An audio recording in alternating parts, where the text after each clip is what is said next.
So one of the things we always tell our guests is spare no details. I Are mean, you sure about that? 1, 2, 3, 4.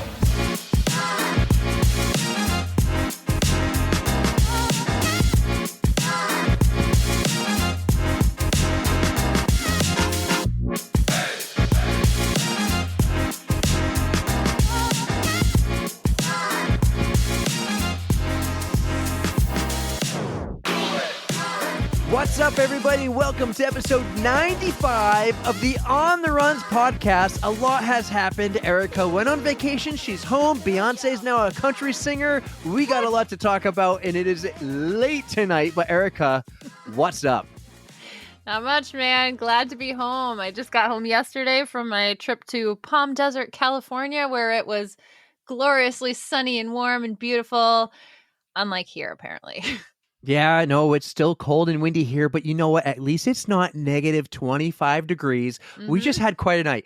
We didn't record last week. We're not recording next week because I'm going on vacation. So we doubled up tonight. We just talked to a guy who says, yeah, I ran today. It was negative 25 degrees Celsius. And I said, oh, hell no. Hell no.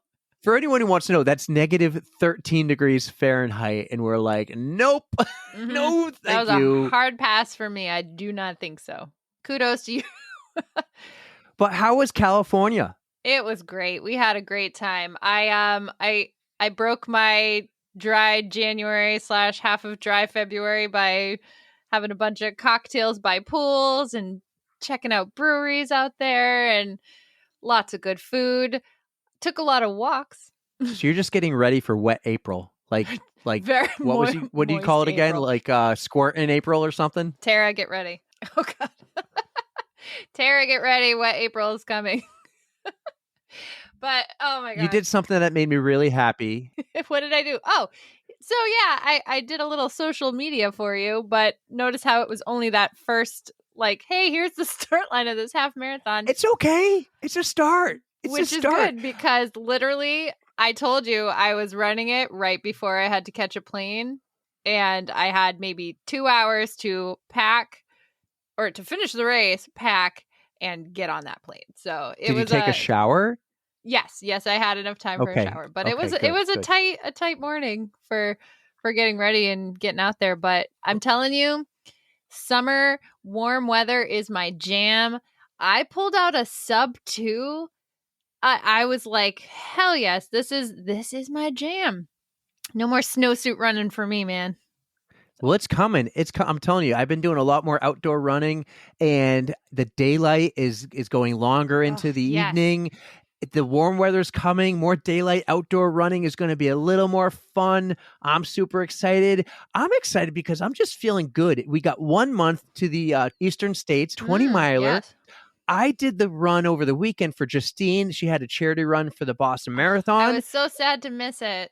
I actually got to finally run with Nicole. Did you keep up with her? I kept up. I stayed on her heels. You know, she has little legs, so it's easier for me to keep up with her. I see.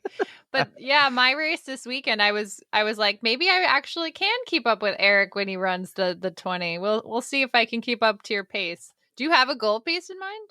I don't know. Well, I don't know. Under 3 hours total. I don't know what that would be for goal pace. I mean, I remember when I did a hour 20-minute 10 miler. So I don't think right now I have a 2 hour 40-minute 20 miler, but under 250. I don't know. We'll talk later about that. But I feel good. That may be too fast for me. Who knows? But well, you know, I'm just superior to you. Again, you had the lead for a few years, and now that I got a coach, I am kicking some ass, and it's all because of her. So thank you, Nicole. I do feel like, okay, let me talk about this. We haven't talked about her in a while. She puts a lot of time into my plan, and I have a tough time with, you know, kids and work and everything. I'm getting every ounce of that plan I can, but sometimes I'm moving things around, and I'm like, she must hate me. And I've split up a couple runs. Like I had a 5 mile run to do one day. I did 4, and then I had to go pick up Adeline because I didn't have time to finish the 5. So I got home and I quickly ran a mile. I did my long run on Saturday.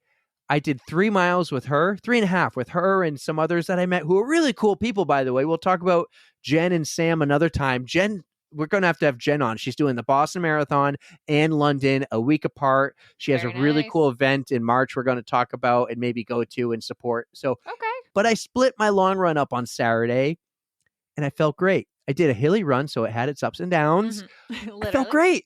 Yeah. Yeah. Hey, Dad joke there. you're still getting the time on your feet, and that's what really counts. So good for That's you. what I'm working on. Like I did a Mhm. wicked late run last week on Monday night, like wicked late Wicked late. on the rail trail in the snow and the ice, but I managed. Okay. Yeah. That's a little Yep. sketchy. I'm glad you're back. You got that warm weather, that vitamin D. Got my watch tan back. I don't think this is doing it justice, but my watch tan is my favorite thing to have during the summer. But yes, I'm happy to be back. Still trying to acclimate a little bit. It was cold today. Had to go grocery shopping, the usual, but And you're probably cold. that what do they call it? The Jet lag. jet lag. Yeah. You got Yeah, any that's jet lag? not too terrible, but I slept pretty late today. We were on a plane for a good, well, the plane wasn't that bad, but we had so many delays. We had to walk off of one plane and directly onto another plane. So Oh, I've there had was that before. That's no never layover, fun. no dinner last night, and it was rough. Well, I'm glad you had fun. I am going on Thanks. vacation next week, and we'll talk about that on the outro. I think we got to get to our guest because we have a wicked cool guest, someone we met. I saw, well, actually, we never met her, but someone we got to talk to, and we reached out after seeing a little food poisoning incident in the New York City Marathon, and she also happens to be a podcast host. We have Letty Lundquist on the pod. Yeah, Letty is so awesome to talk to. And I have to say, she probably has the best Instagram handle for her podcast. It is at Running Podcast. Like she got the whole thing down. So her podcast is called the Marathon Running Podcast. And she gets all kinds of elite people, and it's amazing to listen to. It is. So why don't we bring her on and we'll catch up more after that. But guys, enjoy Letty Lundquist on the On the Runs podcast. Our next guest on the pod is a fellow running podcast host. She's running over 40 marathons. She lives in Florida, but she's from Germany and Ecuador. Can't wait to hear about that. Letty Lundquist, welcome to the On the Runs podcast. How are you? I'm good. Thank you so much for having me. We're so excited to have a fellow podcaster on the pod. That sounds kind of funny to say it that way, but it's nice to get somebody else who knows the same ropes that we're going through. So welcome. I'm glad to have you here, and I'm kind of excited to see how we do compared to your podcast. Oh, nice. Yeah. And thank you. Yeah. I mean, I'm going to try to make it easy for you guys to not have to edit out too much, right? Because we know how that all goes. Well, it's fine whatever you want, because I don't do any of the editing. It's all him. So. Well, I think she's a much more experienced. She's really up there. We're working our way up, but we've been following you for a little while because, you know, I follow the hashtag Running Podcast. And how did you get the handle at Running Podcast? I was like, that's so cool. Right. I think that helped it a lot. That helped the growth of the podcast a lot. And yeah, I mean, it wasn't too long ago, actually, because our original name was always, well, we were always wanting to be the Marathon Running Podcast, but we had initially set out on a different note or had a different name in the beginning. Yeah, I actually found that out too. I was like, you used to be, this is so cool because we're on the runs.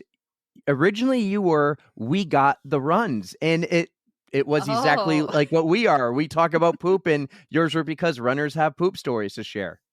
Well, that name is open again, so if you guys want to grab it, it's up for grabs. Oh, I love ours. I'm attached but I like to yours it. Yeah. too. Yeah. So I kind of briefly mentioned it in the intro. You're from Ecuador and Germany. However, now you live in the Australia of the United States, Florida. More like the armpit, but sorry for all the listeners that are from our fellow states. That's New Jersey. That's New Jersey. The mullet, then. Let's call it the mullet There of you go. America. I like That it. would work. Never heard it called that before. The Australia of the United States. Neil Murphy. Oh, yeah. Okay. Yep. That makes some sense. All the critters. The critters and Humidity. everything else. The humidity. Exactly. Yeah. So tell us how you bounced all around the world. Where were you? Let's start with day one. When you were born, where were you born? So I opened my eyes and I was in Constance, Germany, which is the southern part of Germany, right by a lake. And you can literally see Switzerland on the other side. So that's what I grew up with. My mother is from Ecuador. and my father is German. So, we joke now because you know how they say Spanglish, speaking Spanglish at home. For us, it was always Mhm. Sperman. So it was the language we grew up with. My mom talking to us in Spanish, my dad in German, and everything else was German. And yeah, eventually, when I was a teenager, I was 15, they decided to let's go see the other part of, our upbringing. Let's move to Ecuador. So we moved down there. Unfortunately, the economy collapsed while we were there. So my stint there was only, I think, 2 to 3 years. And then I was still in high school, my last year of high school, and it was either, all right, let's go back to Germany, or we have an aunt in the United States and we could try something different. And at that point, I was really eager and excited to maybe pick up some more English skills and all that stuff. And so, came into the United States, ended up in Oklahoma out of all places, which, when you're coming from Germany, television, Hollywood, and you think the United States is entirely just like that. So that was my thinking. So it's like, oh, California, Oklahoma. All right, let's go to Oklahoma. And so then from there, I realized a few years later that I was in Oklahoma, moved back to Germany, and then ended up in Seattle, and then in LA, met my husband. And now for the time being, we are in Florida, but always hoping to go back to California. What brings you to Florida? My husband's job. He, started working after he was done with his training, and the job options were better in Florida. So we figured, let's do that. Let's be smart about it. There's no state income tax and all that stuff. So it was all calculated for a certain amount of years. We were just talking about before we hit record a beautiful man named Henrik Lundquist, and hockey player, and a lot of these hockey players love to play in the Florida market because of that no income tax. Oh yeah. We were looking at him actually, and the enjoying the two of view you of. The two of you were pretty excited, but yeah, like a player who playing in New York could make have an $11 million contract, and a guy in Florida can have a $6 million contract and actually make more money because of the income tax there, or that there isn't. Yeah, that's pretty crazy. So, it's Yeah. it's all about that, I guess. You were just in Hawaii too. What were you just doing a vacation or scoping out other real estate if you're going to keep moving around the world? Well, if it were up to my husband, we would end up in Hawaii. He likes the water sports and the surfing and the foil boarding, all that stuff. So he kind of does want to have a summer home or something like that there. I'm not complaining. I'm along for the ride. I'm absolutely okay with that. But yeah, so Hawaii has been a place that we both love, and we go to it every year. And the kids expect it now, so they're like, "Oh, it's Christmas time, so it's time to go to Hawaii." And we're like, "All right, twist our arms, we gotta go." That sounds like a great Christmas to me. Maybe I'll tag along next time. I've yet to go. Right. Oh yeah, you definitely should. They also have the Honolulu Marathon, which is also in December. It's a beautiful race. That's right. I'm trying to tick off some states here and there, so we'll see. That I have not done Hawaii at all yet. Well, I mean, you guys with the podcast, make it a business trip. That's what I said. We were we're thinking about going to Colorado. We were just, before you got on here, we were like pricing it out, airline tickets. We're thinking about going for the Boulder 10K, which is this huge 10K, like 50,000 plus runners. And we have friends in Colorado that we want to go run with. So we're like pricing it out. We just did our first actual podcast trip to New York City this past weekend. So we're like getting into it now. That's awesome. Yeah. And what a great opportunity. I've heard of the race. I've never done it, but I heard about the Boulder, and it should be great. Memorial Day weekend. You're welcome to come with us. You and Ryan, bring the kids, or just come with us, and we'll bring microphones and have a good time. So I think that would be fun. But yeah, Letty, let's get to know you better. You were born in Germany, you moved to Ecuador, and then you traveled around the world in the States. But what was life growing up like for you? Were you into sports? Were you a runner already? Were you like a book nerd or a music nerd or something? I keep using the word nerd, but nerds are cool, by the way. Thank you very much. Yeah, nerds are totally cool. I mean, I was a nerd. We're podcast nerds too. You fit right in. I think all of us have a little bit of that in disguise, as long as we, we're like editing content on audio stuff, and we're like, yeah, I know all that stuff. But yeah, I mean, I kind of grew up with my parents allowing me to try out pretty much everything that there was. There was no one big sport I was attached to. I did gymnastics and karate, and I played the flute and piano, organ, all that stuff, just kind of to get a feel and a kind of broader vision of what's out there. I wasn't into running that much, because you don't really run in school. We had swimming, we had, jogging, but I started running more when I moved to Ecuador, because that school I went to was a private school, and suddenly there was a relay team, and they're like, oh, run on the relay team, because, they needed a body basically. So I did that, didn't really enjoy it that much. I wasn't, in love with it. I didn't fall in love with running until probably in my 20s. I had an ex-boyfriend that was a marathoner, and he got me into running. And I remember the first time I went for a run, and it was awful. I'd been smoking the years before that. So, instead of happy hour, he was like, let's go for a run. So I was like, all right, put some running shoes on, a sportswear that was very ill-fitting. And I went on a 2-mile run. I almost vomited. My face was white with the red dots and all that stuff.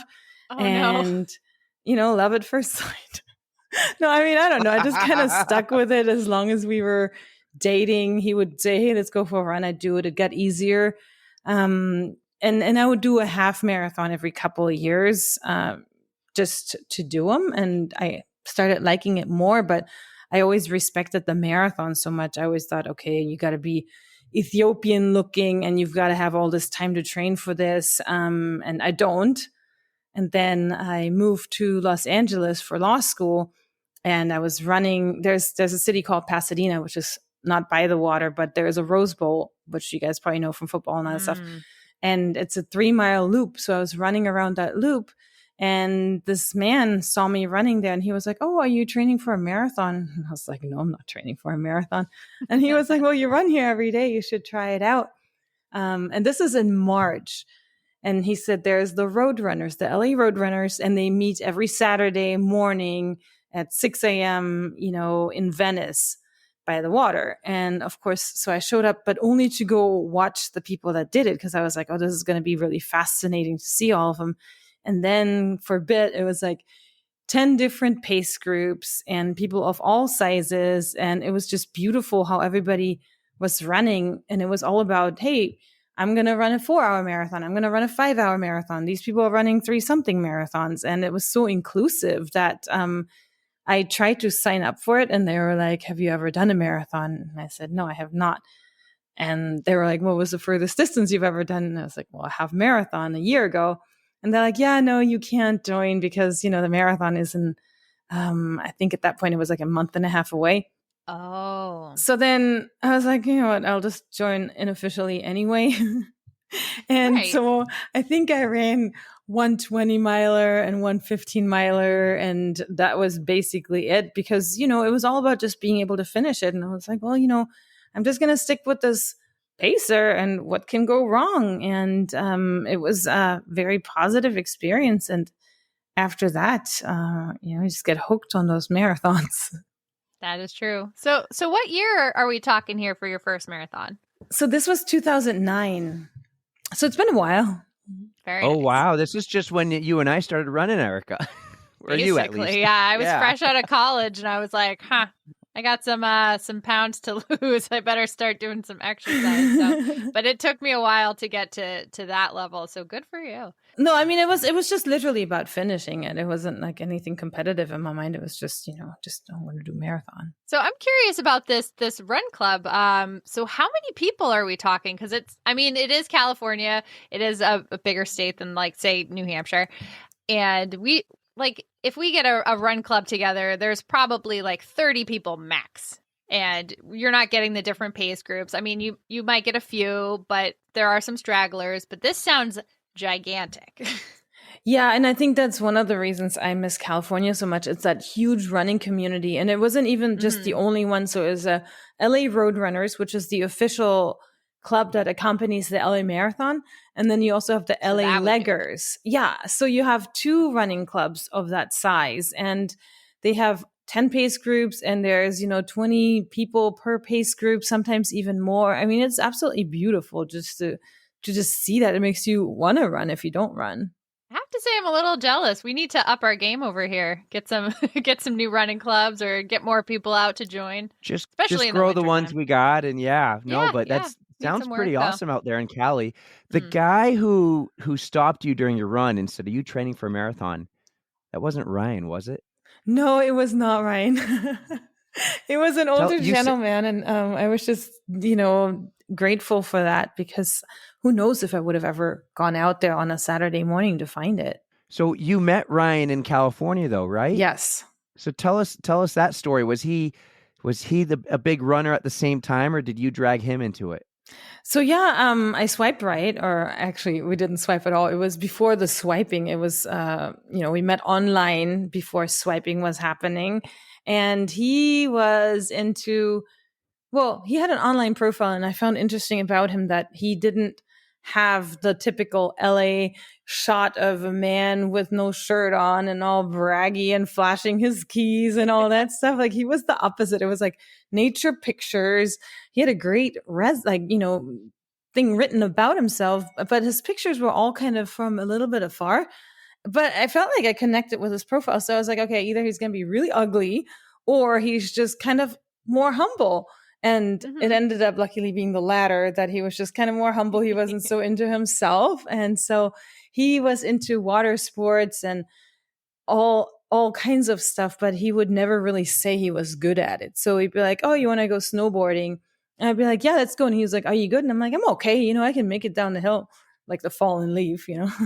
But so then he would Sounds like go. me. That's me. But I mean, you make it down the hill, right? So it's accurate.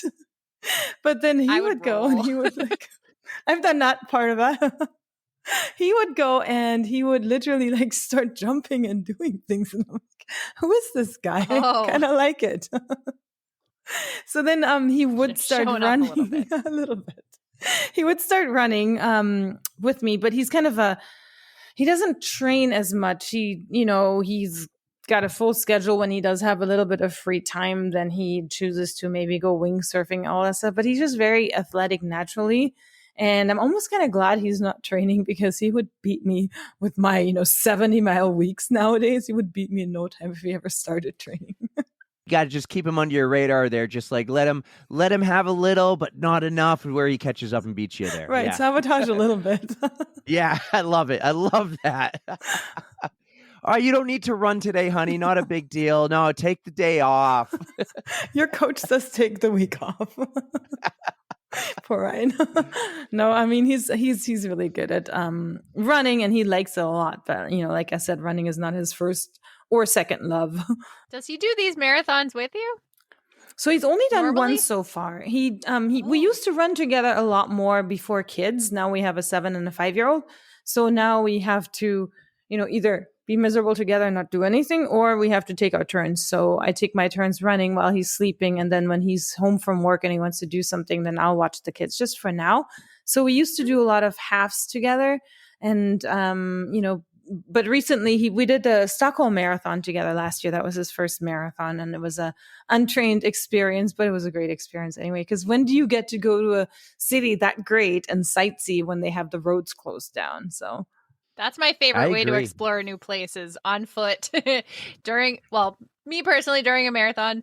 I mean, anybody else would probably just like hop on one of those buses, but it's still very nice to get like, oh, check this out, like distractions on the run. yeah, absolutely. Erica is like the master of a runcation. She has her 6 stars, so she'll go to all those places, and she does the 50 states, working on that, and she'll make a little vacation out of running. Where I'm in the same boat as you, Letty. I got the kids. We're juggling. I'm working out, and then I'm home with the kids. She's working out or trying to get something in. I'm in the thick of it right now, just like you. That's crazy. But so you have the 6 stars. So I'm going to I pick do. your brain real quick while we can do that in on air, because a lot of listeners might benefit from that too. Yes. When you're staying in Tokyo, where do you stay? Because you know how you stay in Boston and you know where to stay in Boston. You want to be by the village and all that stuff. But how do you do Yeah. Tokyo? So I did it with a tour group, actually. So that's how I got my bib. And they had us staying close to the start line. So it was literally a block away from the start line.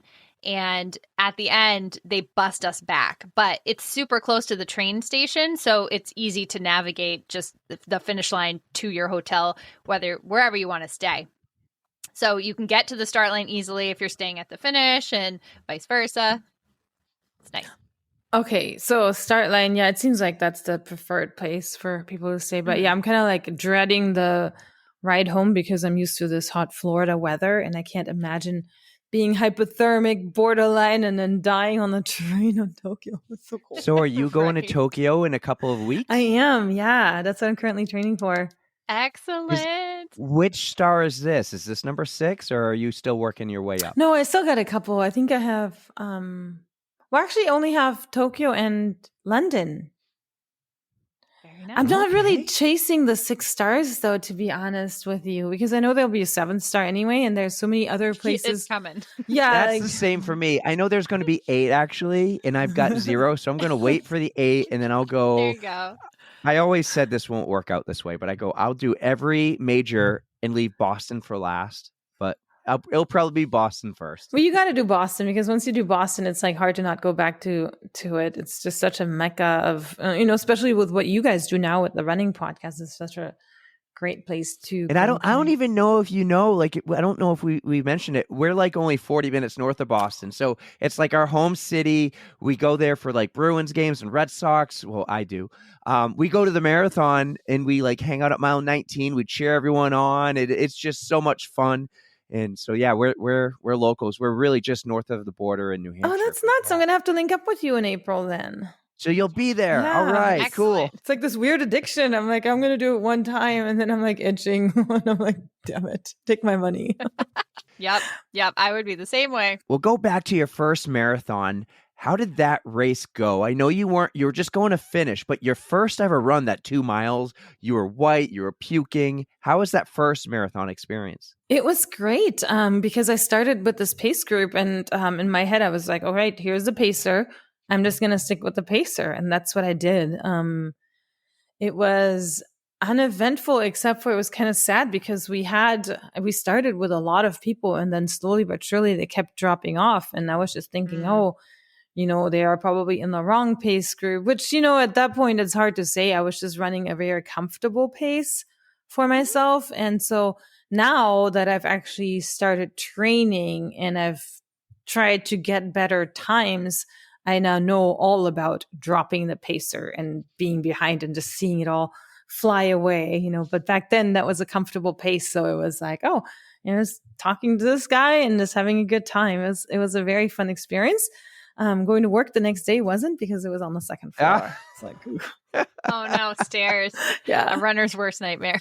I know. Especially going down. Yes. Yeah. I'm really glad that your first marathon went as well as it did. You got that finish and you were hooked from that point on. So what was next for you? Did you do some more marathons right away? Did you take a little break?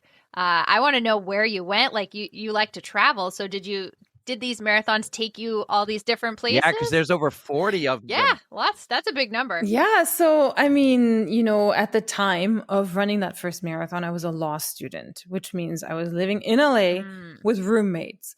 So there was no big traveling happening at that point in my life. So I'm sure you had a lot of work to do too with all the schooling and testing, I'm sure. Yeah, I mean, with that, I left all my hobbies behind except for I kept running. So I wouldn't do anything else except for study, work, and run because I still had a full-time job too. And my school was a night program. And so if I wasn't studying, I mean, sometimes I would even download these lectures online and listen to them. It was pretty, in retrospect, pretty bad. But so after That's good that, multitasking though. You Good got job. to, right? But Right. so after that, was instantly hooked. I think I have an addictive personality, which thank God has never played out in different ways. But I instantly wanted to do more of them. So I think I did the San Diego marathon after that. And then maybe one or the Seattle, something. I'm not sure how many I did that year, maybe a couple more. And then the next year, 2010, I was on a mission. I was like, all right, I'm going to knock a marathon out every single month of the year. There was not much training happening ever at that point in my life. I honestly didn't train for marathons until after I had my second child. We can talk about that later. But at that point, it was just kind of like the marathon in my head would prepare me for the next marathon, because again, it was just about finishing this race and feeling good about yourself after completing something like that. Of course, I like the medals. I wanted to collect the medals. So it was just locals, or I would go visit my parents in Seattle and local races around there. A lot of companies host ultra marathons that also have a marathon included in their events. There's a race director named Charlie Aylwine. I'm not sure he's around anymore, but he would host these marathons that were very unofficial, official enough to make it into the, what was it called? The Marathon Mania Club, but not very like Yes. qualifiers or anything like that. So yeah, that was the next 2 to 3 years of my life at that point.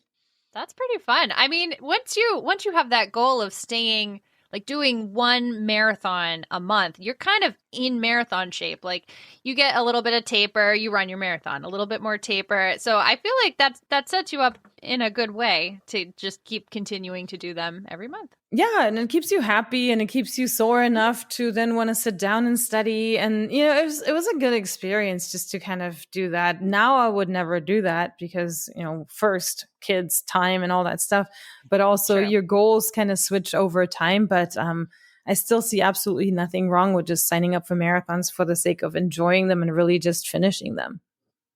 Good for you. I like that too. Yeah. That's kind of my deal. I'm like, I just want to Mhm. I just want to do these races. Like the finishing time isn't the most important thing. I agree 100%. And I mean, even to this day, I know I'm going to run Tokyo and I'm going to run Chicago this year.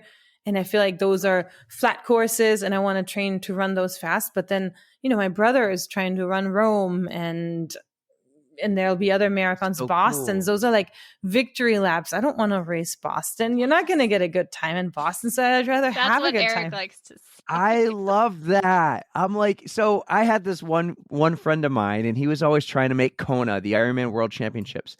And he's like, when I qualify, I'll hire a coach. I'm like, no, dude, hire a coach now, work hard, qualify, and go to Kona for your victory lap. Don't care about the time. Just go there and enjoy it. Because I'm like, dude, you don't want to end up in the hospital in Kona and not enjoy it, which, spoiler alert, that I happened know. multiple times. No, I agree with you 100%. I've been talking to a lot of people that, qualified for the Olympic trials, qualified by a few minutes. So, I mean, obviously that's like a huge accomplishment, but they're probably not going to go to the Olympics. So in my head, I'm like, oh, so this is your victory lap. Are you going to enjoy this race? And everyone's looking at me like I'm crazy. Like, no, you got to race it. And I'm like, oh, if I qualified for the trials, I would like just. You can still race and have a good time, but I mean, you were part of such a small percentage of Yeah. people who can actually get into the Mhm. marathon qualifier. Like that is incredible. I mean, you should be celebrating that the moment it happens because what do they say? 1% of the world's population actually runs in a marathon. Mhm. To be in even that, smaller. what is that? Is that like 0.1% to qualify for the Olympic World Trials? Like, I don't even know. All I know is it's 400 people of this nation, and that's it. I mean, out of all the marathoners, I mean, think of the 40,000 people that run Chicago, right? There's 400 people that are going to be at that race. That's nuts. Mhm. yeah, it's a huge achievement. Mhm. Absolutely. So you ran Boston. You're coming back to Boston, but when was your first Boston? How many times have you run it? And do you have any Boston stories or experiences to share with us? Well, my Boston happens to always, I mean, I've done it twice in person and one time virtual, and I always find myself injured when I get to Boston. no. Yeah. I mean, no big deal, right? It's not like I'm going to win it. It's not us. I swear. It's Still. not us. Ugh. But the first time I had an overuse injury, and then last year I was actually training for Boston, and in February, so Boston is in April. In February, I ended up breaking my ankle. And so then I was like, oh, Ooh. well, I guess I can't race this race, which, not a big deal. I was just hoping that I could run again at that point. It was 9 weeks after that. Ah. And so that was, my Boston stories are just kind of like, I just love meeting people on the course because I'm not looking at my watch. I'm looking around myself and enjoying this. And, you make friends that way. It's just, I don't know, it's such an awesome experience.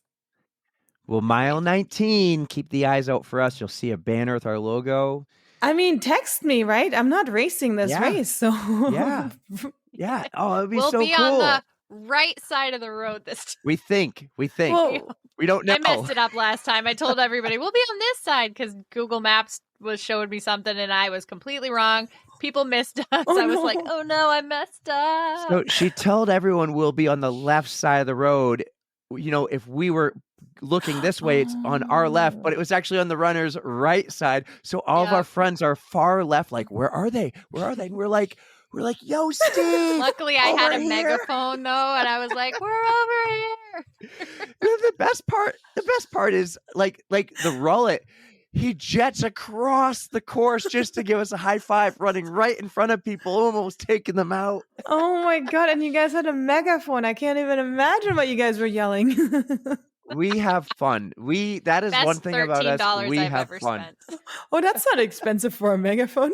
I think I'm going to get No, one for no, my it house. It was real cheap. It does the job. I think the batteries cost more than the actual megaphone did. Well, bring it back. How did you break your ankle, by the way? Was there a epic story behind this, or was it like a lame thing? You're carrying a kid down the stairs and oops. I mean, it's epic and lame at the same time. So there's this girl in my neighborhood, and she's super fast and she's super nice too. And she was like, "Oh, you want to run together?" So I'll only let her know when I have my speed workouts, and I'll wear like my Alpha Flies to meet with her because she's just one of those naturally fast people. She can't slow down. So I made plans to meet with her at the gym. And then from there we would go on a tempo run or whatever. So I'm running over there, and instead of going straight, I looked through the parking lot before hitting the corner, and I saw her standing there. And so I said, "Oh, Tanya," and I waved at her, but I stopped too abruptly. So that way I literally rolled my left ankle and fell down to the ground. And so she Oh, was like, no. "Letty?" And I got up and I was embarrassed because, I just fell in front of her, and I was like, oh, nothing's wrong. And so I got up and I like tried to hobble over there to like pretend nothing's wrong with my foot. And she was like, "Oh, maybe you want to go use the restroom in the gym or something." And I'm like, "All right." So I like hopped over there. I'm like, "I think it's fine now." It wasn't fine. It was so painful. But I was like, "All right, Oh, I'm just going to no. like run it off, right? It hurts. And maybe, running will make it better for whatever reason." Started running with her, and like 0.1 mile into it, I was like, "I don't think this is gonna work." So she drove me home. We haven't ran Oh. since. Oh no. Yeah, that was fun. She probably feels like, oh, I broke her. I can't run with her again. I'll just injure her. You gotta break that. You gotta go back and be like, redemption. Let's go get that redemption. My husband was making fun of me. He was like, "You're like a puppy. You're like a, Labrador with these big feet." And it just starts sliding all over the place. And the next time I saw Tanya in the neighborhood, she was like waving, but she wasn't doing it very loudly. She was like, "I don't want to startle you." It's not going to happen again, I swear. Oh man. But yeah, so that was that. And it's a clean fracture, and I'd broken that same ankle before, but at a different spot. This one wasn't as painful, and so, it is what it is. There's worse things in life. They say that's better to break your ankle versus sprain it. Mm-hmm. Yeah, I heard that Like too. you can recover quicker and easier in versus spraining. That could bother you for years potentially. Yeah, it's a clean fracture and your bone can just heal. Whereas if you have like these torn ligaments and all that stuff, that's supposedly a lot worse, and healing time is longer. So I had no problems. Mobility after a couple of runs on it was completely fine again, and really nothing. So it's really good. So how long did it take you to heal from that? You said it was 9 weeks after Boston, and this happened before Boston, or where am I getting the 9 weeks from? It happened 9 weeks before Boston. And so I didn't want to go get an x-rayed because I didn't want to, face reality. But I did then x-ray it the next day, and it was broken. And they're like, "Oh, it's 8 weeks healing time." And of course I'm a runner. So I'm like, okay, 8 weeks for normal people. For me, so hard. For normal people, I'm with you. For me, that's 6 weeks. We're not because even though I'm old and ancient, I'm a runner. So I'm going to heal faster. And so I started running on it 6 weeks after. I wore some sort of brace just in case it will fold over. And then after that, just haven't looked back. I ran easy. And, and again, I mean, I was just running Boston for fun. I just wanted to run it, walk it if I needed to, and just complete it because, there's nothing better than being up there for that weekend. Oh, so you still did it. Oh, yeah. Oh, yeah. That's amazing. Had Okay, to. great. Yeah, no, had Honestly, to. I would have done the exact same thing. I would have been like, all right, I can kind of still do it. I'm moving. This is good. Yeah, I mean, Yeah. It's a step even in if the I right had direction, like forward crutches. is a pace. Yeah, no, even with crutches, I feel like, you can do it. It's just, I mean, it's such a great weekend and it's so inspiring and, that's all healing vibes I need. Definitely. Excellent. We have a friend on the 1st of April last year. She woke up and couldn't feel her leg. And the doctor's like, yeah, you need spine surgery. And she goes, if I run the Boston Marathon in 3 weeks, will I make it worse? And he's like, no, I wouldn't tell you to run though, but you raised $10,000. Do what you want. It won't get any worse. And she walked the marathon and then had back surgery. Oh my gosh. See those marathons though. I mean, I think there's a lot more, I mean, stories that are very serious about people being diagnosed with cancer and all that stuff. And I have personal friends that are like, okay, can you work my marathon into this treatment program? Because I feel like it's just something that we as adults have to look forward to. Because if we don't have that, what else do we really have? I mean, not to sound bad, but this is something we can look forward to. It's like an adult thing to have fun with, vacations, marathons, and that accomplishment that you make something happen. So especially if she raised $10,000. Shout out to Tara Pterodactyl. Shout out Tara. She did amazing. Yeah, that's amazing. I want to interview her. She earned. We'll send her your way. Oh yeah, we'll send her your way. Her name is now officially Tara Pterodactyl. Oh wow. Isn't that? I gave her that isn't nickname. That a lizard? I can't. Oh no, it's like an old dinosaur. So I'm really bad with names. However, Letty Lundquist, I'm really like, I did it perfect the first time because of Henrik Lundquist, and I listened to your pod.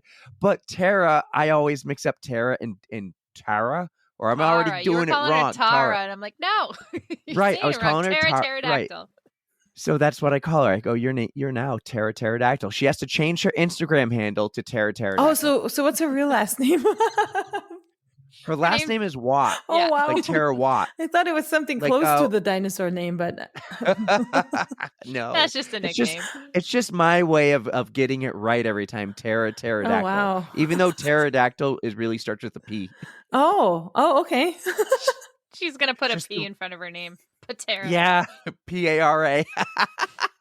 No, it's still P-T. P-T. P-A-R-A. I love you, Tara. Yeah, Tara. See, I'm already confusing my own self. You're good. And this is the stuff that stays in the pod, Letty. Oh, no. I make fun of myself. I like to. And I make fun and give Erica a hard time. We have fun. But that's great. Yeah, so you've been all around the world. I've only been to the U.S., Canada, and Mexico. You've been all around the world from a little kid. You've run marathons all around the world. Where else have you gone outside of Sweden? Because you did Stockholm. That's Sweden. Where else have you gone? I've done Berlin and then Paris, and that's pretty much it for running them in different places. Yeah, I think so. I think that's it. Well, you still got London on the list, so I can't wait till you get to go there. Yeah, have you been before, just not to run, or? Yeah. I've traveled to London. I don't even know. That lottery seems to be crazier than any other lottery. So, keep trying. Just throw your name in every time. Yeah. Is that what you did? Is that how you got into London? No, I did a charity, and oh man, the charities for basically every other major except for Boston is very manageable. I think I did it was under £2,000, which is a little more with the conversion rate, but it was way easier to raise money for that. So that's great. I had no idea. I just figured all of them would kind of be along the same lines as Boston, which I mean, props Boston to all of those people. Yeah. I mean, they help very worthy causes, but it's way easier and less stressful to raise money for all the other majors. Right. And you got to find a cause that you can really identify with. Otherwise, it's just kind of, it has that feel of, okay, I'm going to ask people for money and they know I just want to raise this raise. Right. It feels weird. Absolutely. Mm-hmm. Totally on board with that. It's tough to be like, this is me giving Erica a hard time. Eye and ear. I'm like, eye and ear. Okay, what's the thing? But then Jay Duncan, breast cancer, and Jay Duncan has had breast cancer, and she dominated cancer and beat it. And now she's running for a breast cancer, the Dana-Farber Breast Cancer Foundation Institution, one of those. And it's like, yes, Yeah, that's a absolutely. very And personal like relationship to the cause. Yeah. yeah, with the connection she has with it and everything, it makes it easier to even go out there and ask for it versus being like, hey, I want to run for, sorry, Erica, the Eye and Ear Foundation. So what is the Eye and Ear Foundation? Yes, Erica, please tell us. So it's Mass Eye and Ear, and it's a hospital in Massachusetts, and they do all kinds of surgeries for your eyes and your ears and like your ear, nose, throat, that kind of thing. So I mean, they have groundbreaking technology to help you. They should get a better But name, but yeah, I agree. I mean, that's And right. yeah, not to dish on them. I'm just dishing on Erica. Hey, I got in somewhere. You got in.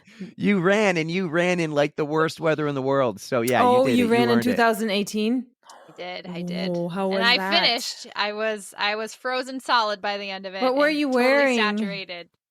I had what did I have on? I had just like sneakers. I did wear I had a waterproof jacket, which did keep me warm and actually pretty dry.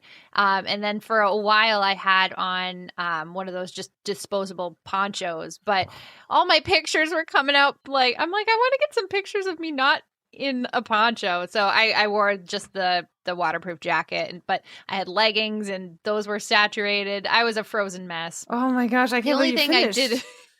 did it was hard. I had trained so hard for it, and I think I came in like a half an hour later than I was hoping to, but I still finished. My hands were actually not frozen solid. That's what I was pretty pumped about that. I had gloves that just kept them warm, but they were wet, and I don't know. It was kind of a shit show, but still finished. Here we I was go. very happy Here we about that. go. Oh, Oh wow, I don't even So we got- recognize oh, you. that's my dad. Oh wow. That's what you were can't wearing for minimize my 26 screen to see it. miles. Mm-hmm. Yeah. So Erica, it's a picture of you in the red singlet. Yep, I with had your the singlet jacket, over my hat. jacket. I bought that jacket the day before because I knew the weather was going to be terrible. And shout out to Colombia because they had a really, really nice jacket. Like that stayed warm. I stayed pretty dry, minus the sweat. So it was good. Yeah. We're big fans of Colombia. You can come on over, sponsor the pod.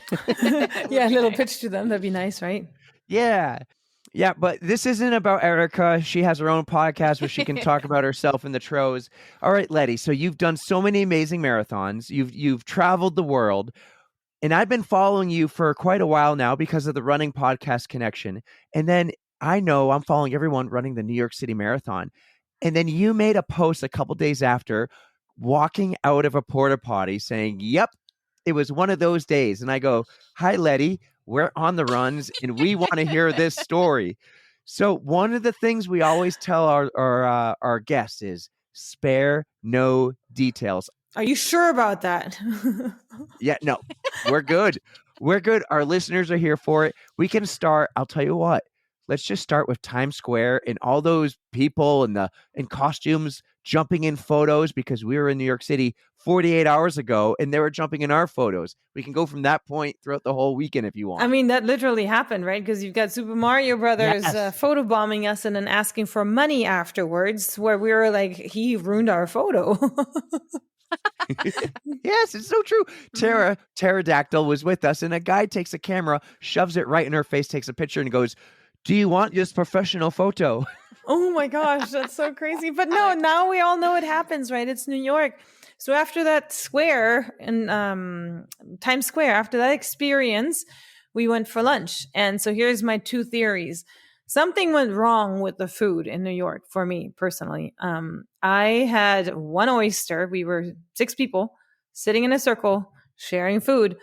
And there were 6 oysters. Each one of us got one. I love oysters. All right. So I hope it wasn't the oyster, but nobody else got sick. I ate an oyster. Then after that, I, went about, met a couple more different people, and then met my other running group that I have on Facebook, the Speed Striders, which, by the way, you guys should join. It's a great running community, and everybody is always happy, positive. It's one of those groups that are not too big and Love just, really, really great. So we did a meetup and we met some people from Sweden and all kinds of places there.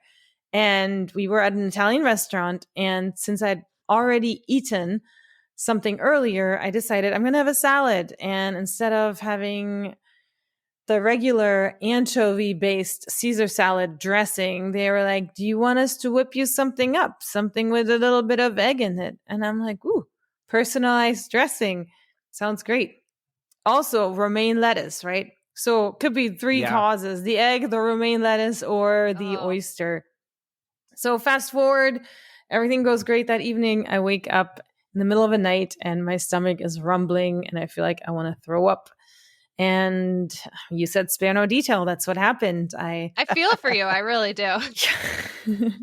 So I threw up in the middle of the night and then I threw up again. And then in the morning, I woke up with the alarm clock because I was going to meet a couple of groups for a shakeout run. So I go to the shakeout run and I kind of keep my distance because one, I'm not feeling good. And it's a shakeout run that was hosted. I think it was hosted by Michelob. So they had like this big breakfast and everything planned. Yeah. So I went there, but I was like, okay, food doesn't sound good. I'm just going to go do a little bit of the shakeout run. I didn't last 2 miles until I had to, excuse myself and go on the side. And at that point, I just took the metro back. I went to a pharmacy and I had a quick chat with the pharmacist there. And I said, something's going on. It's probably food poisoning. And so he gave me Imodium, which I'd never taken in my life. So I bought both the chew tablets and the regular Imodium, and that's basically all I ate that day. Gatorade, Imodium, and just laying down and not feeling good. I continued to throw up. And so then in the evening, I had a roommate in New York when I was staying there.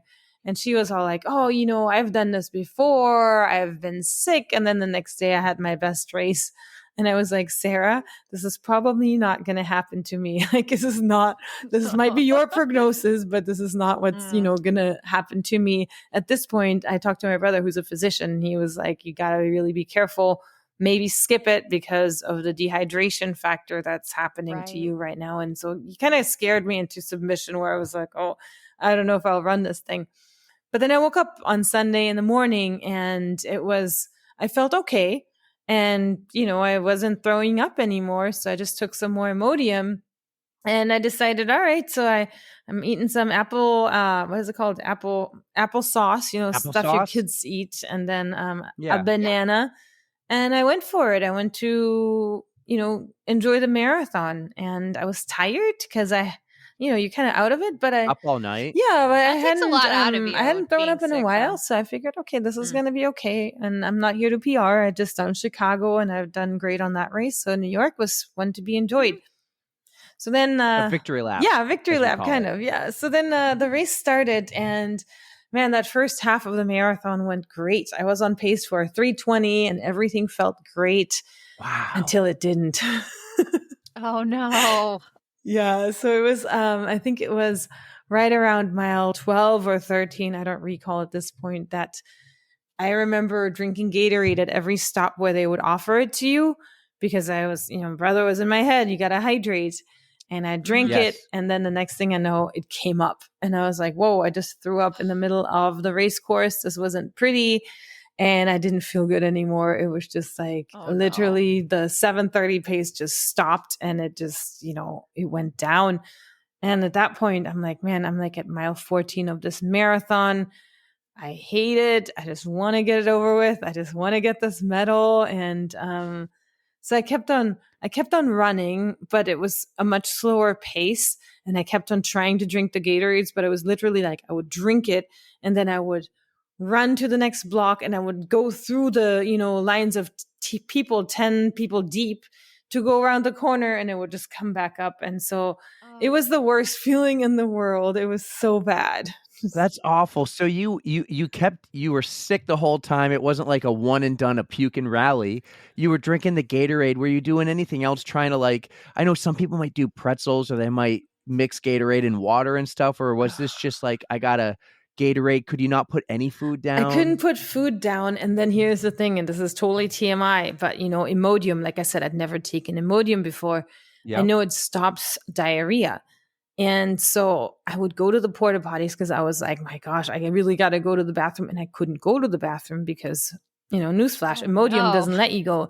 So I just felt crappy the whole time. And I kept that throwing sucks. up, and I would see the medical tent people and they would kind of look over, and I would like try to dodge them. If anyone would walk towards me, I would start running again because I was like, I don't want anyone to pull me off this course. Right. Is this your first New York City, by the way? Yeah, it was. No, you really want that medal because you're like, New York's New York. You might want to go every year like Boston, or you might be a one and done. I don't know. But yeah, you don't want them to pull you and be like, yo, no, you can't go anymore. You're like, look at you. You're white and you're just You got throw up on puking you everywhere. You're Yeah. throwing up everywhere. Yeah. I swear I'm fine. It's just I like to do this. I like to throw up all my nutrition after I take it Saving in. it for Yeah, I'm just really later. pushing that threshold, right? Yeah. I mean, it was so bad.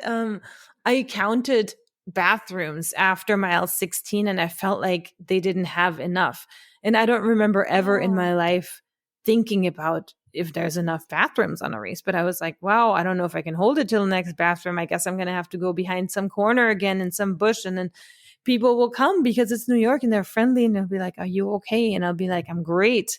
And then you just, do this over and over again. And then on top of that, my pace had gone down drastically to where I literally would look at my watch and it would say like, I don't know, like it would be like 20.1. And Oh, half an hour later, and I'm exaggerating, I would look at the watch again and it would be like 20.3. And I'm like, why is this taking so long? This is like the longest marathon of my life. Oh no. oh. You even, I think you had a tracking issue too, or you weren't being tracked, or people thought maybe you pulled out, right? So I made myself invisible without wanting to. I know that the Berlin Marathon allows you to select that you don't want to be live, so people can't live track you. And I didn't want to be live tracked, and I was kind of just playing around with that for no reason. I was just like, oh, it's a one and done thing. I don't want to really, have my times out there so much, especially with the podcast. But then it took me completely off New York. So it didn't even look like I was participating. So I'm not going to mess with that stuff for next time. It was a Weird. little lesson I learned. Yeah. So your first half was great, and your second half kind of blew, and you eventually got to the finish line, right? I did. Yeah, I did go to the finish line and I crossed it. And like I told you, it just didn't come soon enough. The medical people saw me there and they noticed, there's probably throw up on my shirt. So I got into the medical tent. It's kind of dramatic, but I guess they have to wheelchair you in there. Were they like, hey, you need to come into the medical tent, or are you like, do you want to come in? And you're like, yeah, I should probably do that. Yeah, they looked at me and they said, you should probably come in there with us. And I said, okay. So then I went in there with them, and they were, trying to put alcohol wipes under my nose because they said it helps you with nausea.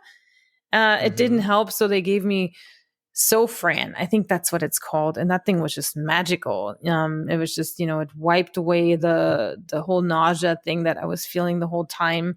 And then they kept measuring my temperature. My temperature dropped to 91 Fahrenheit. So it was pretty low. That's really low. Mhm. That's wicked low. Yeah. So then they put me into one of those bear claws where it's the most amazing thing. I wish I had one in life in general. So it's like this medical device where you have a blanket and the blanket blows hot air on you. And they had me in there for, I don't know, I think I spent like almost 2 hours in the medical tent, and they kept telling me, don't fall asleep. And all I wanted to do was just relax and sleep. But they asked questions too. They asked you, do you know your name? I knew my husband's phone number, so I was fine. Was he there in the city? No, he wasn't there, but they were, trying to test you if you're coherent at that point because I was so Okay. cold. And then they asked me, do you know where you are? And I totally must have misspoken. I was a little bit confused. I was like, yeah, at the Chicago Marathon. But I realized Oh no. I realized it right away. And so they were like, oh, she said everything else right. So it wasn't that big of a deal. Erica is back. She missed the whole story. I'm going to have to listen again. But Erica, we're in the medical tent now at the finish line, and they go, Yes. Letty, where are you? And she goes, I'm at the Chicago Marathon. And they're like, no, Uh-oh, you're in New York. Uh-oh. It was just a slip up. I had said everything else right, but my temperature was really low. So they were like, oh, we gotta make sure everything's okay. They were amazing. The funny thing is, when I first started the podcast, I interviewed this guy who is the medical chief director of New York. And he talked to me back then. I think it was about COVID and the effect of COVID on running and everything. And as bad as I was feeling with throw up all over myself, I saw him and I was like, Calvin. And it was just such a coincidence because there's 1,800 volunteers just to, run into him. That was really kind of He cool. just happens to be in that one. Yeah. So it was really cool. And did he remembered who you were? And was he looking at you like, oh my God, Letty, what happened? Or He was more blown away that we actually ended up meeting in his medical tent. With all these people being there, the volunteers plus all the runners that were in there. But I mean, that tent was an experience in itself. I highly recommend you guys going in there just to observe, because there is some screaming going on of people cramping and all that stuff. It's pretty gnarly. That's scary. Yeah. I was scared too. I was like, what is happening? Is he like get his shoulder out of the socket? And they're like, oh no, it's just people cramping. And I was like, oh, that's it. It's pretty bad. I Sherpa for my buddy in Ironman's on occasion, and we were in Cozumel, Mexico, and I wasn't allowed in the medical tent, but they ended up taking me to the hospital, and I'm in this hospital room looking and hearing something going in the room next to me, like, oh my God, I want to look, but I'm glad I can't see it. And then across from me, they're struggling to like intubate a guy. I'm like, I think he's dead. Oh shit. And then he didn't die. He didn't die. But it was just like, the doctors were overwhelmed because it was like 90 something degrees on this day in Cozumel when it should have been like low 80s. It was November. But yeah, I got to see the medical side there. It was wild. It was nuts. I could only imagine New York City. And Erica, what you missed was she was afraid of like medical tent seeing her when she's sick and pale and throw up all over her, being like, hey, you got to come, because she wanted to finish the race. Right. Yeah, I wanted that medal, and it was honestly not the smartest decision, but luckily everything panned out okay. But it wasn't a pretty race.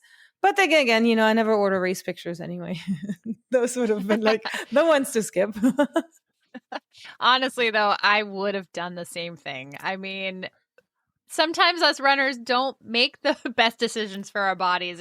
It's more about I've trained, I've come this far. How can I just give it up this easily? And yeah, definitely not the smartest thing, but it happens, and I would be on that train. And running friends are the worst. I mean, I was telling Eric, the friend of mine I was running with, she was like, just go for it. When I was sick, I had the best race of my life, and I'm like, you idiot! Like, not her, me. Like, did not happen. We're a bad influence. That's gnarly. But you love us for it.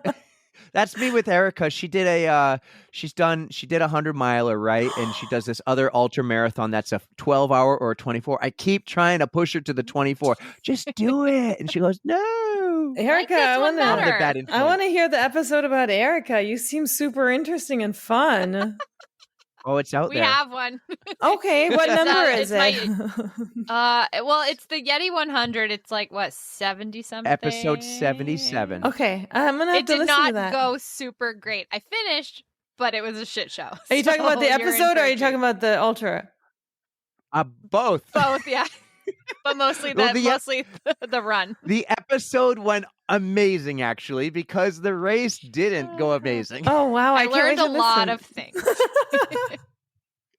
Wow! And she signed up for more. Did you? She. I have 2 this year. 2 full 100 milers.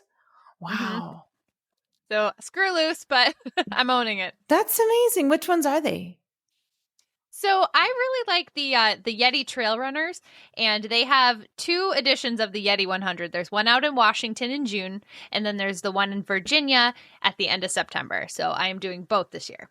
That's cool. Oh, I can't wait to track. I'm going to follow along. That's the mind power that goes into running those 100 milers is something that I can't even imagine right now. It is tough. It is real tough, but at least for the Virginia one that I'm doing, I have a bunch of friends that I made last year. They're coming back for this one, and I'm going to be joining them, and I'm going to be like, please let me come with you. Like, I will do this whole entire thing with you guys just so I don't have to be alone. Because I did the first one without a pacer, and there were a lot of dark times when I was just alone. And those thoughts just creep in and they get to you. So hopefully this one will go a lot better. We'll see. That's awesome that you get to do that with, new friends through that. That's the only way I could do that. I can talk myself out of any mileage. If I have a 6 miler, I'll end up running 5, it's pretty bad. It's so easy to do that. So having like a nice support system is great. Yeah. Yeah. And the thing is, like, for me, I've realized that your kids will only ask you one question, and it's, Mommy, did you win this race? If the answer is yes, they'll be proud of you. If the answer is no, they'll be like, oh, okay, so participation medal. And it's the worst thing in the world. We went to the Honolulu Marathon, and for me, it was a recovery race because, again, I'd just done a PR at some other marathon right before that. I told my husband, I was like, do not bring the kids out before 10 a.m. because I'm going to finish around 10 a.m. And so they won't have to wait so long. It's the one day the kids woke up early and they wanted to come out. So they'd literally been there since 8:30 in the morning. And when I came in, instead of being greeted with smiles, they're like, Mom, what took you so long? This has been taking forever. Oh, kids, they mean well, but oh man, it hurts sometimes. So brutally honest, that brutal honesty, I can definitely do without sometimes, but it keeps you humbled because I'm like, you know what? Yep. If I run a 320 or a 340, they will love me just the same. I didn't win. I'm sorry. True. Kids are the best. I love that you just shared that story because we love stories. And like we've told you earlier, storytelling podcast. But I want to talk about your podcast because you have a pretty awesome podcast. And you've had on people like Chris Knighton, who we've had on our podcast. We love Chris. You have some amazing people on who come and give some great advice or tips or just anything running wise. Tell us a little bit about your podcast. Yeah, so it's called the Marathon Running Podcast, which makes for super easy SEO, right? So our podcast is interview based, and we're basically trying to help people become better runners. And that can be through inspiring stories. We have people on that have had a problem or a bout with some kind of sickness, or we have people that have other inspirational stories that happened to them. Then we also have training. So it's about also training and nutrition. And we try to bring on experts without pretending to be experts because, I'm a lawyer by trade. We like to stay in our own lane. And when we bring on these people that are experts, it makes it easier for credibility reasons for us as well. So our podcast has these guests on that really know about their nutrition, about their training, and then we share that with people, and it makes pretty much everybody happy. The listeners get to listen to these amazing people that are agreeing to come onto our podcast, and then in retro, it all works out really well for everyone involved. Sounds like a great resource. How did the podcast come to be? You're already running, you're doing marathons, you're in run groups. What was the kickstart to get in a microphone and start recording? So that was 2020 for you, right? Where everybody had to stop socializing. This is so true. Yeah. So I'm a very social person. I love my running groups. And all of a sudden that was all taken away. My kids were very young and I'm lucky to stay home with them. But then at the same time, that's all I was doing was staying home with them and then my running. And I wanted to have something else. I feel like every person needs to have something in their lives that feeds their own soul a little bit. So that way we can be full and give more to those kids, right? So for that reason, it was an idea to just start something where we can bring on guests that are experts in their own niches, in their own areas, and share whatever we learn with people that are in our own situations, that are runners that have questions on nutrition or training, or that need to be inspired when they don't want to run certain days. So that's how the podcast was basically born. And then, I committed to doing something weekly, and I like, the consistency factor, I think, is something that's really important. I listen to podcasts myself, and if they don't come out on Monday, then maybe I won't listen the next week because I need something that's consistent for me. And yeah, so that's kind of how it came to be. And then over the years, it just ended up growing a lot. And we've been able to get some really amazing guests on that have helped our runners. And we've gotten great feedback for it so far. So knock on wood, hopefully you'll just keep doing the same thing in 2024. How was the learning process for you? Because that was something for me where this is one of the first passion projects I've had that I have just been all in on. And I'm like, my YouTube, suggested video is all podcast related, whether it's editing or microphones. And I'm just like learning more and more. And then I'm researching and I'm like spending way too many hours up at night. Like, okay, how do I do this next? And like my project right now, website, work on a website. We're getting that one thing at a time. But how was that learning process for you? Because it obviously starts with, getting a microphone and a recorder and then learning how to edit the audio and put it on a platform to distribute it to everyone. Yeah, that was a steep learning curve, to be honest with you. I mean, it was the first few episodes back then. I did it with a good friend of mine. She's still my friend, but she just didn't have the time, or she didn't really love it as much as I do to be Sounds like consistent. us. Well, I mean, yeah. So then, I was doing pretty much, we set up the meetings and we were both using our phones to record it. And that was not through Riverside. It was literally just recording it through, I think it was Anchor. And we didn't even edit it in the beginning. We just talked. She was in one room and I was in the other room. And we ended up talking to each other. And that was the first couple of episodes. The audio quality is absolutely horrible. And then I think it was the third or fourth time that we met together. She lived in an apartment. We had to do it at her place because she doesn't have kids. So she had more supposed quiet, but her air conditioning went on. And when I listened to the podcast, I heard this bzzz the entire time in the background. Yep. And I was like, Angela, we're going to have to meet up again and re-record this thing. This is not working. But she couldn't do it because of her, work schedule. And so then I ended up looking into how to edit a file. I didn't even know the difference between an MA4 file and an MP3 file or anything like that. Ended up getting a software where you can kill the background noise. And so then I had... Isn't that the coolest It thing is in the cool, world, by the but way? then it's also awful because then you're trapped into the next 2 months of your life where you're learning to edit stuff, right? Whereas before people would talk over each other and I was just like, well, that's just how it is. And then you were able to be more of a, you can be more nitpicky about it. So then you're like, oh, I don't like that part. And then you're like editing these podcasts. And that first episode I edited, I think it literally took me 6 hours. And I'm like, this is not sustainable. I can't do this. Like, I have a life, I have a job. I can't be editing a weekly podcast for 6 hours. And it's just, but then you learn, right? You have shortcuts and you learn what to cut off and where, and you learn to leave the ums in there because if people are okay saying ums, then you know what? That's what you sound like. Sometimes the ums really work out too. It's like sometimes when you take the out, it actually makes things sound a little different or worse. And you're like, no, I don't like that. So you leave it in. Erica and I were on the train coming back from New York City, and I'm like, she has no clue what I do for the editing. I don't. Right? I really don't. I know it's a lot of work and that's it. So I have the computer and I'm like, look what I'm doing here with this clip of you talking over me. I'm just going to silence it. And to me, that's like amazing. And she's like, cool. Oh, because you can do that with Riverside, right? Because your editing skills are like way above mine. I use Audacity. And so for me... Oh, no. I use Audacity too, but I download all the tracks individually from Riverside to Audacity. And then I'll just, remember when I said we'll do the 1, 2, 3, 4, 5, 6? That's how I will pair our tracks up perfectly. And then I'll like, you know what? I'm talking over Erica here. I'm going to let her sentence go. I'm just going to take mine out. And I'm showing it to her. I'm all excited. I'm like, look what cool. I can do. I have a lot of appreciation. Yeah, like you. right now, see, for me, I would be like, we're all talking at the same time. So for me, it's like when my people talk that I interview, I'm just like zip.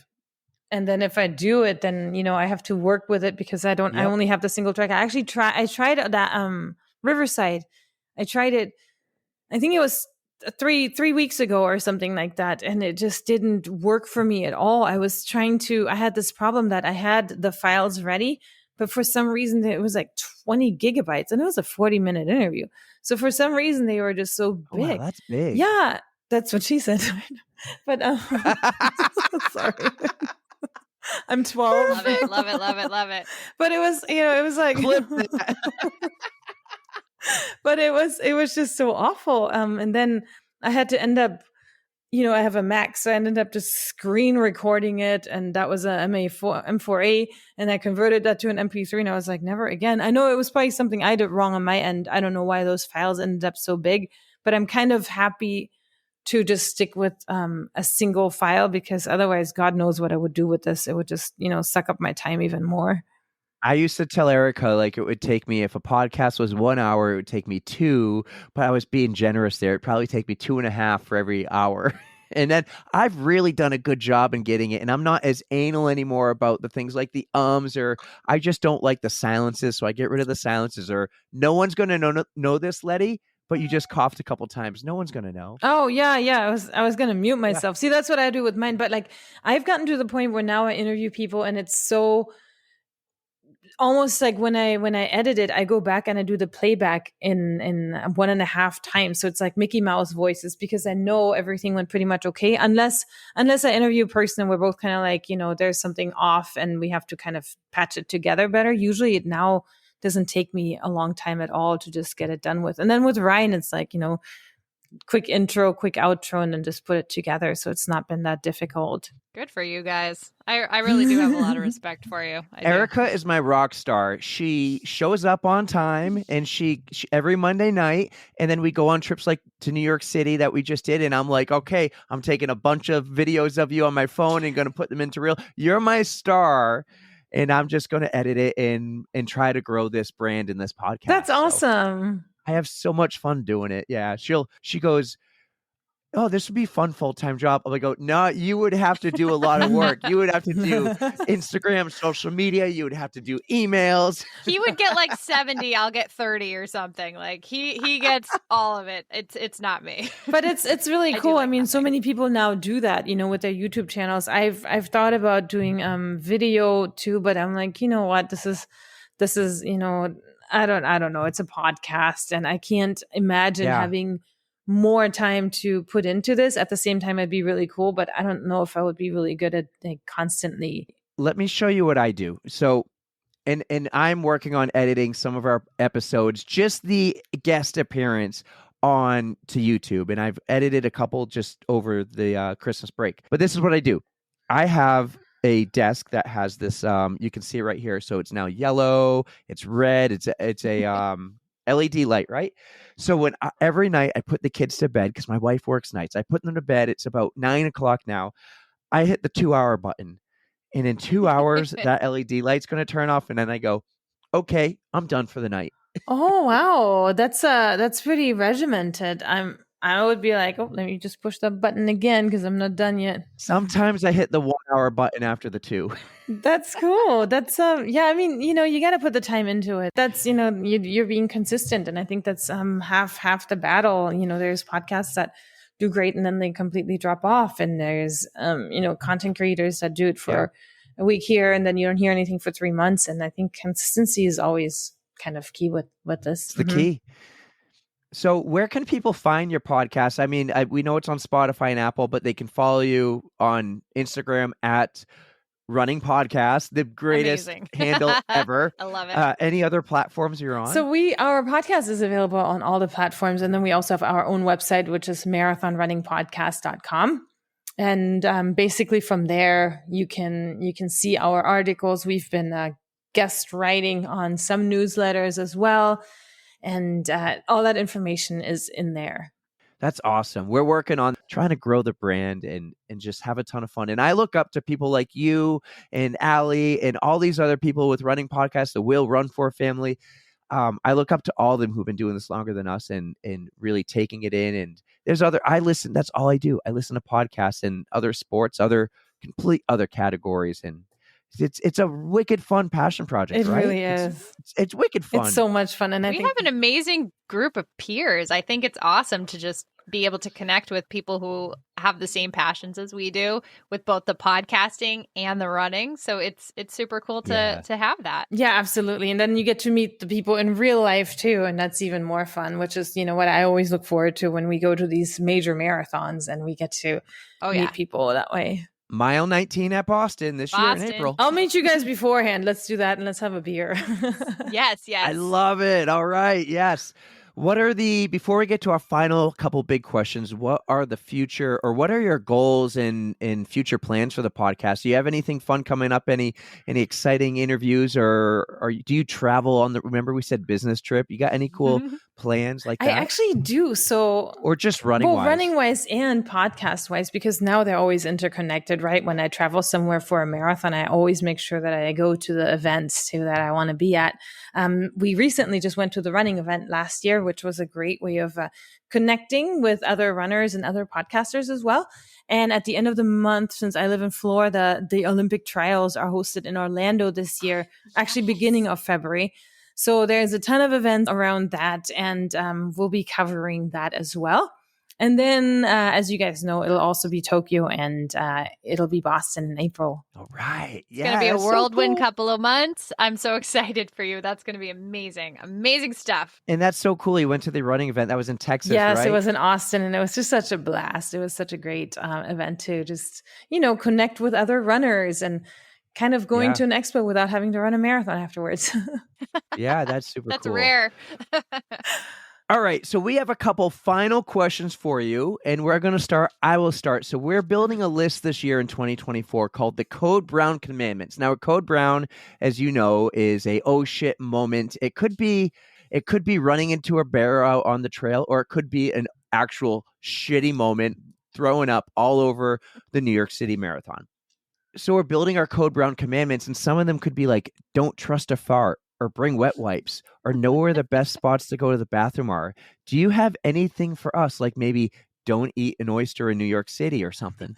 That could be one, yeah. But I am actually notorious for falling. I fall literally 3 to 4 times a year. I just fell in Hawaii on the 2nd of January, which was my first fall of 2024. My advice would be, or my code would be, lift your feet up when you run. I know we are tired when we run. For some reason, I just stopped lifting my feet up enough. So whenever there's a little concrete slab, I just, one toe goes against it and I go down, and that's just how it goes. Plant. If you saw my knees, you'd be like, wow, this woman has been to war, and I haven't. It's just, just scars after scars on these knees. It's not pretty. Watch your step. Yeah, I love it. I need to take this advice. I am notorious with trails. They just take me out. So I will take this advice to heart and watch my feet, lift them high knees. I don't care what it takes, just to not fall down. That's awesome. Yeah, that would be my advice for that. It's perfect. So we have one more question for you, Letty. We have a Spotify playlist that we have recently revamped. It's awesome. It used to be a 24 plus hour playlist, and we've kind of concised it down to just having a few songs of our own and one song from all of our guests. So would you like to add a song to the playlist? It can be anything that you're feeling at the moment, something that gets you pumped up, whether you listen to music when you run or not, just anything energetic. Would you like to add something? Yes, I will add a song. So what I like, my most listened to song of 2023, I know it's 2024, but whatever. Calm Down by Selena Gomez and Rima. Ooh, I like it. I don't know if I've actually heard this, but this one is not on the playlist, so it is all yours. Well, I mean, my phone got stuck while I was running the Boston Marathon, and it was stuck on Miley Cyrus Flowers. It was the worst song to listen to for 2 hours in a row because I don't have any resentment towards men. I'm happily married. And the song is like, I can buy myself flowers. And I'm just like, all right. So it was just, most annoying song. So don't add that one. But yeah, this one. Nope. This one happens to anyone listening. Never add that song. We don't want it. Yeah, no, it was just such a bitter song. It's like, oh my gosh. Any other Miley's okay. I'll listen to it. No, I like her. I love her voice. So the voice kind of made it easier, but it was not just after 2 hours of. Because then you're overanalyzing every single word of that song, and it's just, just. I mean, at that point, I think I got to throw my earbuds away. I had just gotten new ones. I couldn't do it. That's painful. That is painful. I hope Boston's not that painful for you next year or this year when we meet you at mile 19, and we'll meet you before we Injury-free. go Yes, here. injury Injury-free. free. Yes, please. Do you know what your Boston plans are when you're going to show up and arrive to the Yeah, I city? usually get there Thursday nights, and then I just kind of roll with the Okay. weekend, and just hang out with all my friends that I've known since California and all the other places, and just that's why I never take the race so serious, because I feel like there's so many more important things. And again, you can race and run both, but I just choose with that one just to really soak up the weekend. Like literally last year was so amazing. I could have left an hour before the race and I would have been fine. It was such a great weekend anyway. That is a great mindset. Yeah, well, Erica, save your PTO because we'll have to take a couple days off and spend the weekend in Boston, even though it's just down the road. Letty, if for any Okay. reason you have hotel issues, Erica has a spare bedroom. Nice. Thanks, Erica. You're more than welcome. You are more than welcome. She's like, damn it. Does he offer that to all He the does guests? this every time, but It might be a full house. he does, but I would do the same thing, so it's not just him. He just beats me to it. There's like 20 listeners and 20 people showing up on your door unannounced. Whoever messages me first, it's yours. Nice. Oh, she has a yard too. You bring a tent and a sleeping bag. You can camp in the yard. With I'm the gonna have a prices tent being so city in my backyard. expensive, Oh, it's such an expensive We'll- race, we'll- with everything in hotels. And I have a minivan. I offer my minivan to shuttle people down. Oh, okay, that one I'll take you off on. Yeah. fair. It's a nice minivan too. It's like really, really, roomy. like Hopkins, Minivan- please. Letty, this has been so much fun. I'm really happy we did this. I'm happy you responded to me when I go, oh boy, that's a code brown. I need you to come on our podcast. And it was awesome because the fun part about this is thank you for the email about how nice my notes were, but I don't dig too much to hear the story because I want it to be fresh, and I don't tell Erica a thing. So the whole food poisoning in that reel of you going out of the porta potty, I'm thinking you were shitting yourself the entire New York City Marathon, but instead you couldn't poop because of the medicine. you took, Imodium, so you're stay just away throwing from it. all up. Like you gotta go, just let it run. Like literally, I mean, there's this brand of butt wipes. That could be a commandment. That could be a code brown commandment too. Avoid Imodium because it won't let you shit. Yeah, seriously, Oh, I've man. never taken Imodium before, and I haven't taken it since. I don't think I'll ever take it again because I guess there's some situations where this could be good, but I mean, if you're feeling like you gotta go and you just can't go, it's just yeah. It's shitty. You're feeling shitty, and you can't fix it. Unfortunate. I'm gonna keep that in mind. Well, this has been a lot of fun. Thank you for doing this. Thank you for coming on. Congratulations on all the success you've had since 2020, building the podcast. I know how much work it takes, and I know how passionate you are because you do it weekly. You put out a great show. Your audio is great. Everything sounds great. You have some amazing guests on the podcast. You do a great job. Congratulations. Keep it up. I can't wait to meet you. This has been a ton of fun. Thank you, Lightways, and nice to meet you guys. It's been a pleasure, and I can't wait to run into you guys in Boston. The pleasure is totally ours. We had an absolute blast today, and I can't wait to check out your podcast, and I hope everybody else does too. Guys, that was a blast. I really hope you enjoyed this. Letty Lundquist from the Marathon Running Podcast on the On the Runs podcast. Letty, thank you so much for coming on, sharing all your stories. I think you're awesome, but I have to once again apologize for my extremely, extremely shitty internet. But let me just tell you, I think as of this moment, I have remedied it. I have actually upgraded my internet speed. So fingers crossed. Well, it was actually probably unnoticeable in the episode really? with the exception of when we called you out for it. But yeah, Yeah. it was pretty good.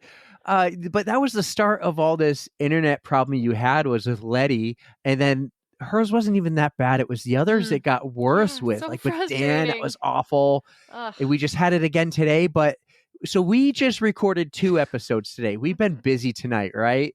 And it was a lot of fun. But I feel really bad for one because your internet sucked. Yeah. And then we had about 40 minutes before the next podcast we had on that was a blast. Yeah. Partly because your internet was amazing. What happened? Literally in between, I was like, I need to fix this. So I went on should I call them out? My internet provider? Absolutely. Call them out. Comcast, Xfinity. I don't think so. You suck. But I went on the website and I was like, I'm going to see if I can upgrade. It was only $10 extra a month. I should have done this a while ago. I go ahead. I upgrade the internet. I'm talking to you on Riverside here, and then all of a sudden I get booted out. I have no internet. I was like, send you a message real quick. I got booted off. Just let me connect. Wouldn't connect. I send you another message. I go, well, I fucked up. It took a solid 20 minutes before everything got reconnected, and I was real nervous because I thought I was going to miss the interview that we had scheduled, and I was like, this is not good. Panic ensued, but all is good. All was good. Yeah, like 3 minutes before we're supposed to start with the next group. I say group because there's more than one. All of a sudden, Brandon's yelling upstairs to you, and he's like, because the TV went out too, and he goes, "It's working now." Yeah, we have the Fire Stick, and it was like no connection established or whatever. And so I was just like, just keep trying. Let me know what happens. I had my mobile hotspot connected to the computer for a little bit, but I was like, this is gonna max out my like data for the month, and it was probably one of those deals when, okay, you upgrade the internet, now it needs to shut off to reset to, add the new software, firmware, whatever, to give you the new speed. And it takes like probably 10 minutes from when you cut it off to when it's back on.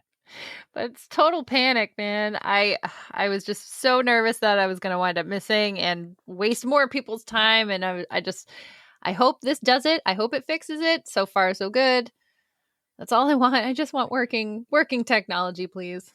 Yes, I want to see clear, crystal clear, HD, 4K Erica. This whole fuzzy standard TV screen type Erica just isn't fun anymore. So it comes out great when everything's done. But yeah. But like when we're recording, sometimes it's tough because like everyone else has this perfect image and you're just smiling, right? And I'm like, she does a really good job holding her smile. And then I realize you're just frozen. Yeah.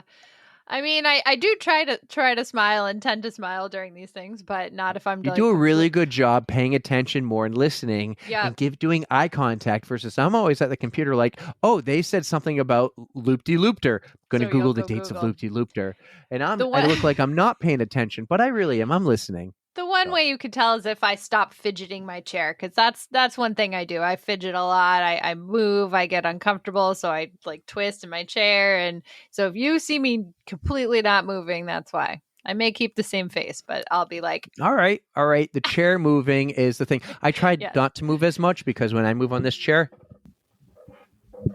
I can't hear it too terribly right now, but yeah. Typically, I just silence it out when I'm editing. So there you go. Yeah. Well, you just got back from vacation. Yep. I am going on vacation. We're going north to where it's colder. We're going up to the border where there's a ski mountain called Jay Peak, and there's a massive indoor water park. It's going to be a lot of break. Next week is school vacation. And so because of that, I'm not going to be around to do the podcast. So you're going to do it, right? Yeah. Wink, wink. Wink, wink. It's going to be different a little bit next week, guys, but you're still going to get a new episode, a never heard before episode. And if you've been following the podcast for a long time, especially in the beginning, you might know this episode as the Lost episode. And that's all I'm going to tell you. I'm going to leave it there. The Lost episode is dropping next week, and I think it's pretty cool. I did upload it for you to listen to, Erica, though, on the flight. Did you? And I even wrote down some notes because it's funny.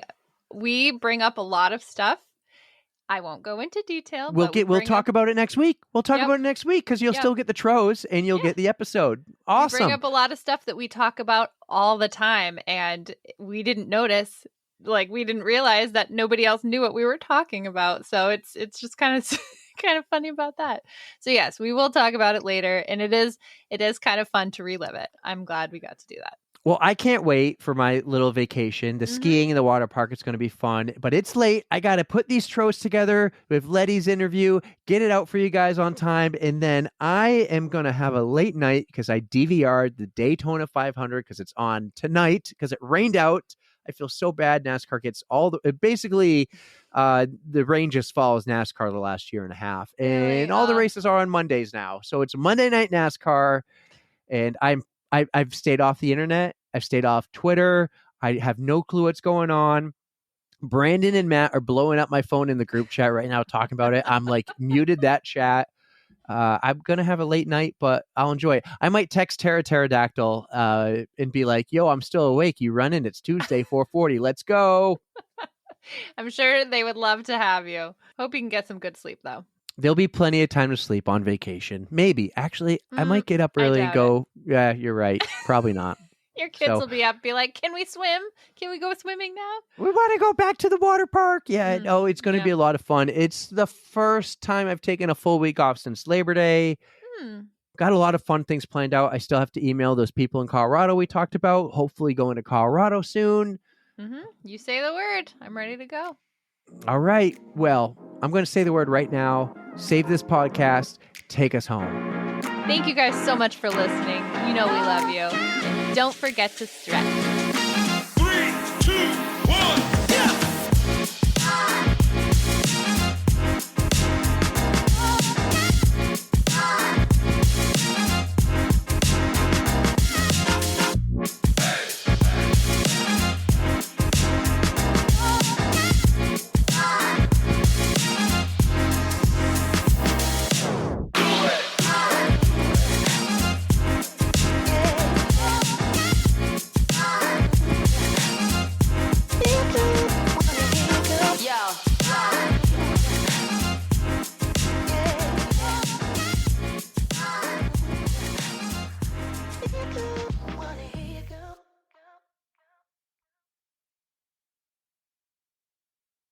That's the fun thing about a podcast, right, Letty? I can just kind of do that and then edit it out. And nobody knows. Nobody knows. Yeah. It is so great. And then sometimes you have the people that say, in the beginning, when I first started editing it, when they're like, I used to try to edit it out for them because I was like, oh, that sounds really bad. Now I'm just like, you know what? That's how you talk. You can't edit my accent out, so I'm not going to edit your ums out. I used to edit out every and then I was like, that takes Just a whole adding extra extra hour. work. So I only edit it out when you're like, so yeah, those are the ones I get rid of. I get rid of my own. Yeah, true. Sorry, Eric, I don't get rid of all yours. I try to be conscious of it. The thing that usually gets me is like. I'll pop the like this, like that, and it's not supposed to be there, and I'm just like, oh no. So that's my problem. I don't know what happened, Erica. She popped off, but we'll keep going. Yeah. It says I I'm don't know still if you- here. Yeah. I saw her disappear, but I didn't want to say anything because I know then you have to edit it. You were rolling. You were doing so good. I was like, oh, keep going. You're doing great. Oh, am I there? Sorry.